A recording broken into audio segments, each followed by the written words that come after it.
शिवाय नमस्तुभ्यम। आप सभी पर भोलेनाथ और माँ पार्वती की कृपा सदा बनी रहे। आज सावन सोमवार है। आज सुनिए सावन सोमवार की व्रत कथा। उम्मीद है आज आपने हमारे चैनल पर सावन मास महात्म्य और शिव महापुराण की कथा भी सुनी होगी।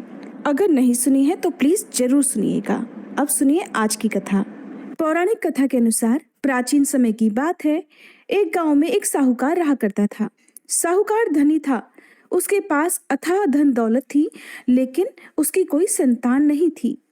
साहूकार भगवान शिव को प्रसन्न करने के लिए सोमवार को व्रत रखा करता था और व्रत के दौरान वह विधि पूर्वक भगवान शिव और देवी पार्वती की पूजा और शाम को प्रदोष काल के समय शिवलिंग पर दीपक भी जलाता था।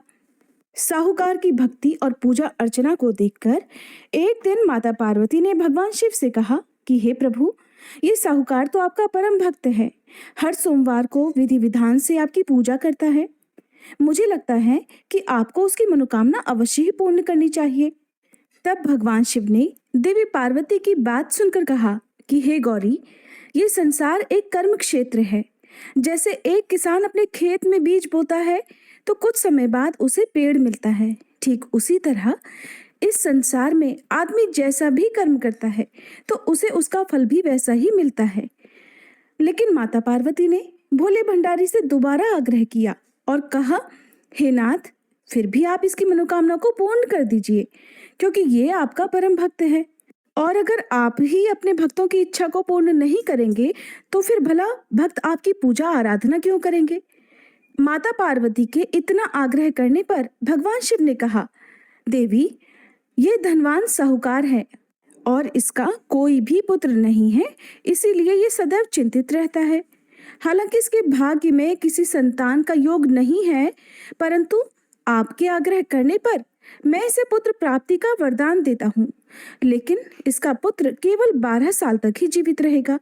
मैं इससे ज्यादा कुछ नहीं कर सकता हूँ।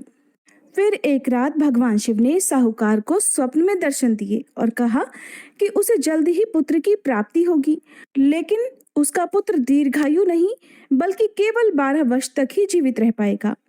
ये बात सुनकर साहूकार न तो प्रसन्न हुआ और न ही ज्यादा दुखी हुआ।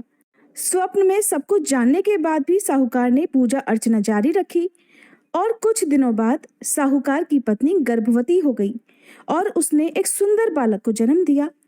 बालक के जन्म से घर पर हर्षोल्लास का माहौल था, लेकिन साहूकार खुश नहीं था, क्योंकि उसे पता था कि उसके बालक का जीवन केवल 12 वर्ष तक का ही है और उसने किसी को भी ये बात नहीं बताई थी। जब वह बालक 11 वर्ष का हुआ तो साहूकार की पत्नी ने बालक के विवाह की बात साहूकार से कही, लेकिन साहूकार ने इस बात से इनकार कर दिया और उसे शिक्षा के लिए काशी भेज दिया। साहूकार ने बालक के मामा को बुलाया और पैसे देकर उन्हें बालक के साथ काशी जाने का आदेश दिया। साहूकार ने मामा भांजे से कहा कि वह काशी जाते समय रास्ते में यज्ञ कराते हुए और ब्राह्मणों को भोजन कराते हुए जाएं। दोनों मामा भांजे ने ऐसा ही किया। काशी जाते समय जिस रास्ते से मामा भांजे गुजर रहे थे, उसका राजा अपनी पुत्री का विवाह एक ऐसे राजकुमार से करवा रहा था जो काना था। उधर दूल्हे का पिता इस बात से चिंतित था कि अगर दुल्हन पक्ष को पता चल गया तो राजकुमारी विवाह के लिए मना कर देगी। इसलिए उसने जब साहूकार के पुत्र को देखा तो उसने सोचा कि मैं अपने बालक के स्थान पर तोरण के समय इस बालक को बिठा दूंगा और दुल्हन के पक्ष वालों को पता भी नहीं चलेगा। दूल्हे के पिता ने साहूकार के पुत्र को इस बात के लिए तैयार किया और वह बालक तैयार हो गया। इस तरह उस बालक ने दूल्हे के कपड़े पहन लिए और घोड़ी पर चढ़कर तोरण की रस्म को पूरा किया। तोरण के बाद जब फेरों की बारी आई तो दूल्हे के पिता ने फिर साहूकार के पुत्र से अनुरोध किया कि वह दुल्हन के साथ फेरे भी ले ले, ताकि विवाह संपन्न हो सके और ये बात छुपी रहे। मामा राजी हो गए और विवाह समारोह भी संपन्न हो गया। विवाह संपन्न होने के बाद मामा भांजा काशी के लिए प्रस्थान कर गए, परंतु साहूकार के पुत्र ने दुल्हन के कपड़ों पर लिख दिया कि तुम्हारा विवाह तो मुझसे हुआ है, लेकिन तुम जिसके साथ विदा किए जाओगी वह एक आंख वाला आदमी है और मैं काशी शिक्षा ग्रहण करने जा रहा हूँ। जब राजकुमारी ने ये बात पढ़ी तो उसने राजकुमार के साथ जाने से इनकार कर दिया और अपने पिता से कहा कि ये मेरा पति नहीं है। मेरे पति शिक्षा ग्रहण करने काशी गए हुए हैं। जब सब जगह ये बात फैल गई तो मजबूरी में दूल्हे के पिता ने सारी बात सच सच बता दी और दुल्हन के पिता ने फिर बेटी को भेजने से इनकार कर दिया। इधर मामा भांजे दोनों काशी पहुंच गए और बालक शिक्षा ग्रहण करने लगा। तब मामा ने यज्ञ करना शुरू कर दिया। जब साहूकार का पुत्र 12 वर्ष का हुआ तब एक दिन उसने अपने मामा से कहा कि उसकी तबीयत ठीक नहीं है और वह सोने के लिए अंदर जा रहा है। साहूकार का पुत्र अंदर सोने के लिए कमरे में गया तो उसकी मृत्यु हो गई।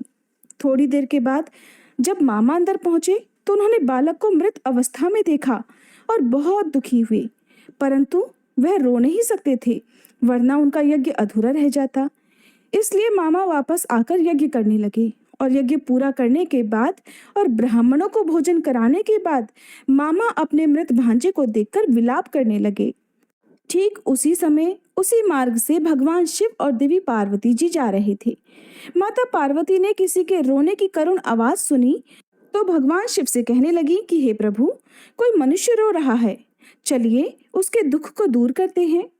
तब भगवान शिव और देवी पार्वती मामा के पास गए और उन्होंने जब मृत बालक को देखा तो हैरान रह गए, क्योंकि वह भगवान शिव के आशीर्वाद से जन्मा साहूकार का पुत्र था। माता पार्वती ने कहा, हे नाथ, ये तो साहूकार का पुत्र है जिसे आपने केवल 12 वर्ष तक ही जीवन जीने का वरदान दिया था, इसलिए आज 12 वर्ष की आयु पूरी होने पर वह मृत्युलोक को चला गया। देवी पार्वती ने मृत बालक को देखा तो उन्हें दया आ गई और भगवान शिव से हाथ जोड़कर कहने लगी, हे प्रभु, आप बस एक बार इस बालक को जीवन दान दे दीजिए, वरना इसके माता पिता जीते जी मर जाएंगे। माता पार्वती के कई बार आग्रह करने पर भगवान शिव ने उनकी बात मान ली और उस बालक को जीवन दान दे दिया। साहूकार का पुत्र जीवित हो गया और मामा भांजे अपने घर की ओर प्रस्थान कर गए। रास्ते में साहूकार का पुत्र उसी शहर से गुजरा जहां उसका विवाह हुआ था। दुल्हन के पिता ने बालक को पहचान लिया और मामा भांजे को लेकर महल में आ गए। फिर दुल्हन के पिता ने एक समारोह किया और अपनी पुत्री को धूमधाम से साहूकार के पुत्र के साथ भेज दिया। उधर जब साहूकार का बालक अपनी पत्नी के साथ घर पहुंचा तो उसके माता पिता अंदर कमरे में बंद होकर बैठे हुए थे। वो सोच रहे थे कि अगर उनका पुत्र सही सलामत वापस नहीं लौटा तो वो भूख प्यास से अपनी जान दे देंगे। तभी बालक के मामा ने कमरे के बाहर आकर उन्हें बताया कि उनका पुत्र जीवित और विवाह करके वापस आ गया है। साहूकार ने बालक को जीवित देखा तो खुशी से उसका स्वागत किया और साहूकार का परिवार इस प्रकार खुशी खुशी जीवन बिताने लगा। ये सब भगवान शिव की कृपा और सोमवार व्रत का ही प्रभाव था कि साहूकार का पुत्र अल्पायु होने के बाद भी दीर्घायु को प्राप्त हुआ। इस प्रकार जो भी भक्त सच्चे मन से भगवान शिव की पूजा करके आज के दिन इस कथा को पढ़ता है अथवा सुनता है और दूसरों को सुनाता है, भगवान शिव उनके सभी दुख दूर करते हैं, उनकी सभी मनोकामनाएं पूर्ण करते हैं।